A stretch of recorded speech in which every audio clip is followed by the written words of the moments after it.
Yes, this is John G. Sutton, and welcome to Tales from the Jails.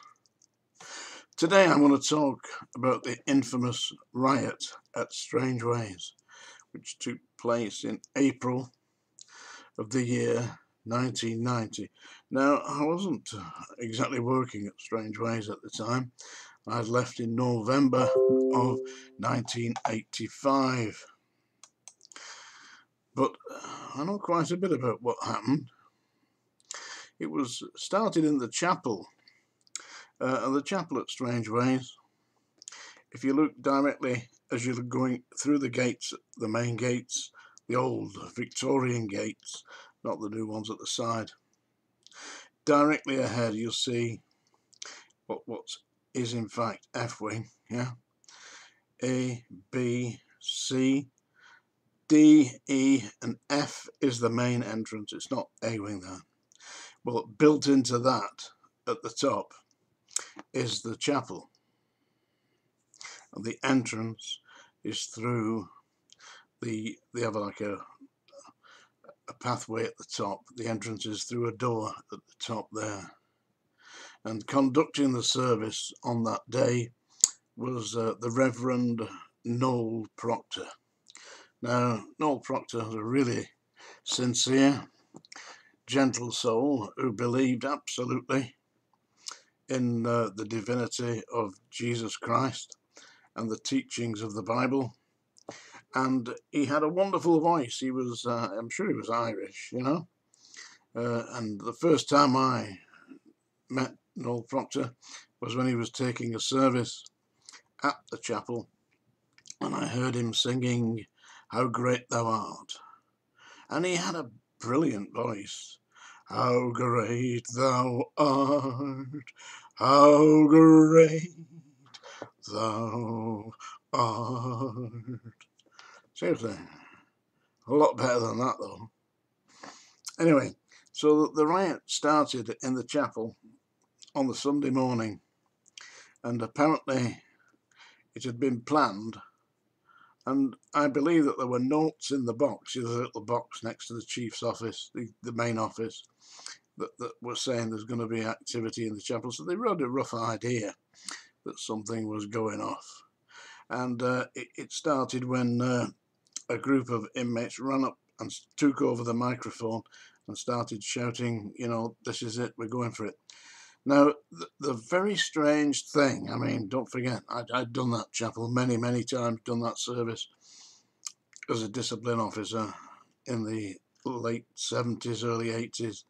The strange thing was that the staff did not react in a way that I would believe would be the normal thing. I mean, if it was me and prisoners ran up and grabbed the microphone, I'd be straight in, dragging them off and go for it, you know, and press the alarm bell and get all the staff to come in and deal with it.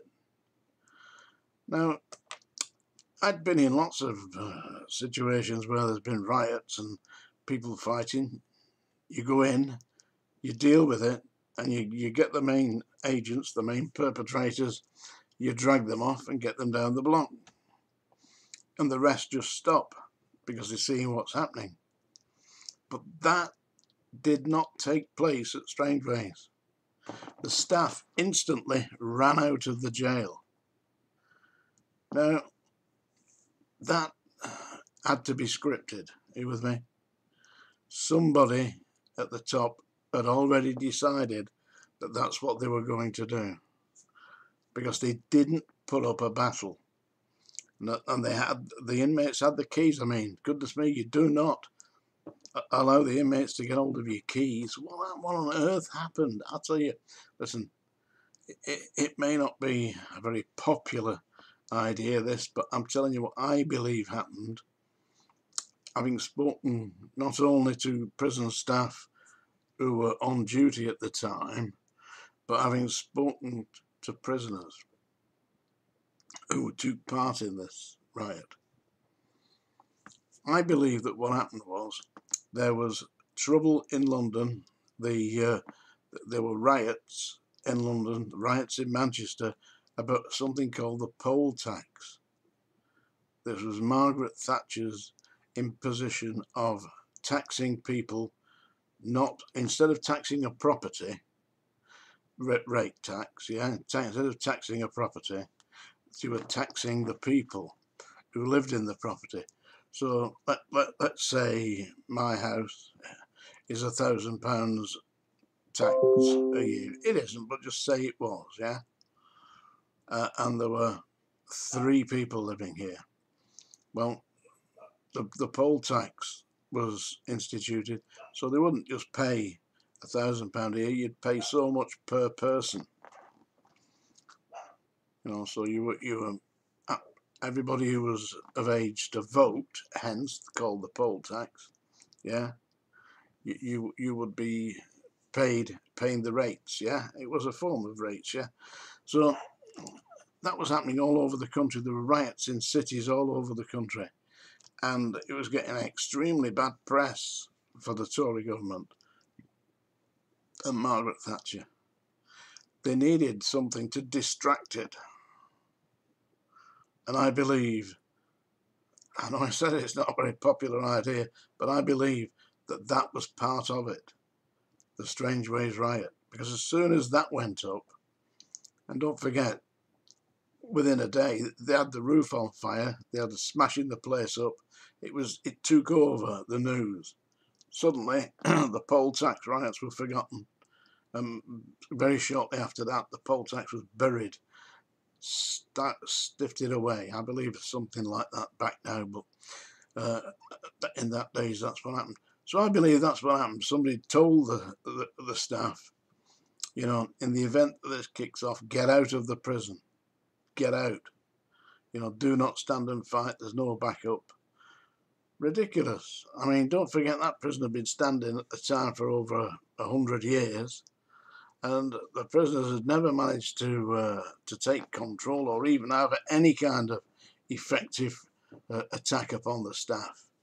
Every time anything like that had happened, and staff had been attacked, but the inmates responsible had been bounced off the walls and straight down into the seg. Anyway, they started in the chapel. Noel Proctor pleading with them, and he was a very sincere, decent man, was Noel Proctor. But he was pleading with them to stop. They didn't stop. The staff ran out. They snatched the keys off them. They ran out like scared, I don't know, and abandoned their positions. I mean, don't forget, the prisoners in there that are vulnerable, very vulnerable. You know, the people who have committed sexual offences, they're on protection. The staff abandoned them, ran out, and there were a number of, they got the keys, and of course they could get at them then. And a lot of inmates decide that it's their responsibility to administer punishment to sex offenders. They call them Rule 43s. You know, that was the rule under which they were segregated from the rest of the prison. And they got at them, and I believe that they gave some quite very savage beatings. Yeah, a lot of beatings handed out. People were injured. I believe somebody died of a heart attack from having been assaulted. So there were a number, and they were throwing slates off the roof, smashing the roof. Now it's pretty high up there. They went all the way up. They didn't get up the tower, but they got on the top of the roof, and they were ripping the roof off and lighting fires in there. You could see it all burning. And of course the newspapers were full of it, you know, how many dead in Strangeways, and it completely overtook the news stations, the news channels, and the poll tax was forgotten. Subsequently, following the first day's riot, the press were outside the prison. Of course they were, you know, and the inmates on the roof were shouting down to the press, go and see John Sutton, he'll tell you what's happening here. Because I'd been on the radio and I'd been active, and they'd seen me on the Strangeways documentary talking about treating inmates like animals, and they'd seen me in the press. You know, they'd see me and all that, so they were shouting, "Go and see me." So the press actually did come to see me, and I was on BBC Radio 4 on the Today programme, talking about the reasons behind the riots. Well, obviously, staff couldn't continue to behave in that bombastic, bullying manner indefinitely because they just didn't have the manpower. And the days of inmates being completely terrified, you know, of prison officers had gone, because nobody in the prison had actually experienced anything like military discipline, which is what the prisons were built on. You know, the idea of military discipline, well, that had gone.